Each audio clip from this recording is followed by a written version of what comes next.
자, 옆샘스쿨 옆친 여러분 안녕하세요. 과학 6학년 1학기 1단원 이번 시간에 드디어 마무리 해보도록 하겠습니다. 자, 먼저 교과서 16페이지 펴주시고요. 지난 시간에 배웠던 내용 먼저 복습하고 그 다음에 자료 변환이란 무엇이고 자료 해석이란 무엇인지 알아보도록 하겠습니다.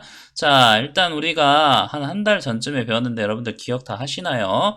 먼저 가설이라는 걸 배웠습니다. 가설은 쉽게 말해서 진짜인지 거짓인지 아직은 우리가 알지 못하지만 잠정적으로 결론을 내리는 것을 가설이라고 했습니다. 그래서 임시 답을 가설이라고 했고요. 변인 통제가 무엇이었습니까, 여러분들? 쉽게 말해서 실험을 할때 변화될 수 있는 요인을 통제하는 것을 변이 통제라고 했죠. 그래서 한 개 조건만 다르게 하고 나머지 조건은 똑같이 해가지고 실험하는 것을 변인 통제라고 했습니다. 자, 그래서 문제 상황을 인식한 다음에 가설을 설정하고 변인을 통제한 다음에 실험 이제 계획 세워가지고 실험까지 했었죠. 자, 그러면 실험한 결과를 어떻게 정리를 하는지 거기에서 해석은 어떻게 하는지 이번 시간에 배워보도록 하겠습니다. 자, 자료 변환이란 무엇일까요? 자료가 무엇인지 여러분들 다 알 건데, 자, 그것을 변환한다는 것은 무슨 뜻일까요? 자, 다음 네 가지를 차례로 보고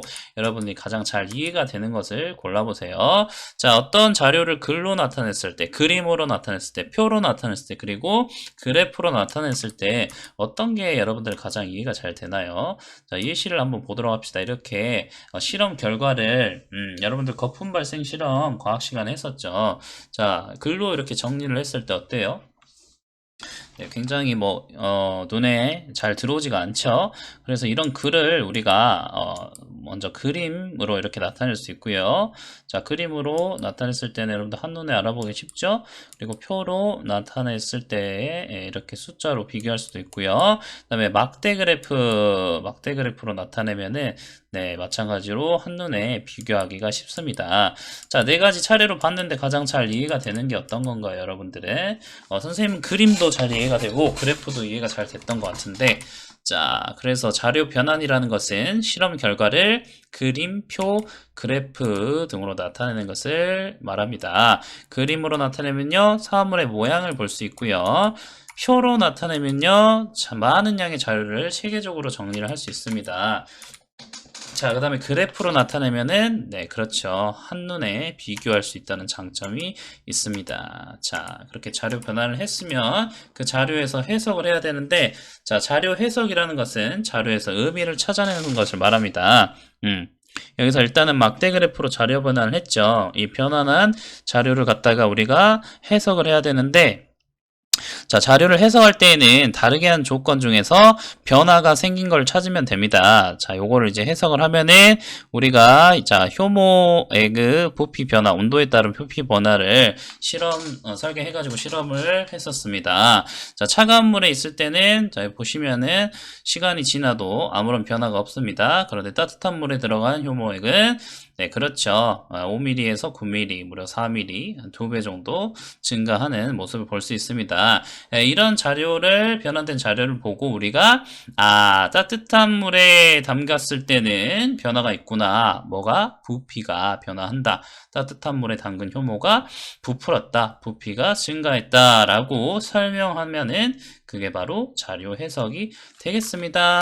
자, 이번 시간 배운 거 두 가지 복습하도록 하겠습니다. 첫 번째로 자료 변화는, 자, 어떤 자료를 뭘로 변환한다? 그렇죠. 그림표, 그래프로 나타내는 것을 자료 변환이라 하고요. 자료 해석은 그 변환된 자료에서 의미를 찾아내는 것을 말합니다. 자, 여러분들 실험 관찰 10쪽 정리하시고요. 배운 내용 20글자 이상으로 요약해 주시면 되겠습니다. 자, 이게 첫 번째 과제고요. 여기서 끝나면은 너무 빨리 끝나죠. 자, 다음 바로 두 번째 결론까지 내리고 이번 시간 마무리하도록 하겠습니다. 자, 다음 페이지 넘기시면요. 자, 방금 했던 거 다시 한번 복습하고 이제 마지막으로 결론 내리고 일단은 깔끔하게 마무리하도록 하겠습니다. 자, 실험 결과를 그림, 표, 그래프로 나타낸 것을 뭐라고 한다고요? 방금 배웠죠? 자료 변환이라고 합니다. 자, 그 변환된 자료에서 의미를 찾아내는 것을 뭐라고 한다? 그렇죠. 자료 해석이라고 합니다. 자, 이제 결론을 내려보도록 하겠습니다. 자, 실험 우리가 계획 세우고 실험한 다음에 결과 해석까지 했고요. 처음에 가설 세우고 이제 마지막으로 결론을 내려야겠죠. 네, 실험 결과 해석했으면은 어떤 실험이었는지 결론을 내려야 됩니다. 자, 그런데 그 결론을 내릴 때 제일 중요한 게 우리가 처음에 가설 세웠잖아. 그치? 가설은 뭐라고 했어? 그렇죠. 임시 답이라고 했잖아. 임시라는 것은 확정된 게 아니죠. 자, 그게 맞는 가설인지 틀린 가설인지를 검증을 해야 될 거 아니야. 그것이 바로 실험 결과랑 일치했는지를 확인해가지고 결론을 내리는 것을 결론 내리기라고 합니다. 자, 가설과 실험 결과가 일치했는지 확인하기. 자, 가설이 우리 효모는 차가운 곳보다 따뜻한 곳에서 더 잘 발효할 것이다 라고 가설을 세웠습니다.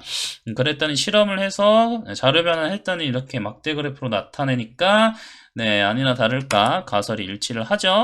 네, 그래서 결론을 내릴 때 이 가설이 맞았다라고 네, 결론을 내릴 수 있겠죠. 그래서 효모는 차가운 곳보다 따뜻한 곳에서 더 잘 발효된다라는 가설이 네, 참이 되는 겁니다. 그래서 우리가 이렇게 똑같이 표현을 할 수 있고요. 근데 이제 만약에 가설이 실험 결과랑 일치하지 않으면은 네, 어떻게 우리가 결론을 내릴 수 있죠? 그렇죠. 가설이 틀렸다라고 결론을 내릴 수 있겠죠. 자, 그래서 가설은 결론이 되지 못합니다. 그러면 가설을 수정하고 다시 처음부터 실험을 계획 세워가지고 실험을 해야겠죠. 네, 그래서 여러분들 여기까지 우리가 기본적인 과학 실험할 때의 절차를 알아보았고요. 여러분들 실험가차 11조까지 정리 다 하시고요. 마찬가지로 배운 내용 20글자 이상 정리해 주시기 바랍니다. 자, 그럼 총 40글자 이상 정리해서 클래스팅에 올려주시고요. 실험 관찰은 11조까지 바른 글씨로 정리해서 학교 등교했을 때 선생님 확인하도록 하겠습니다. 자, 여기까지 과학 6학년 1학기 1단원 수업 마치도록 하겠습니다. 여러분들 안녕.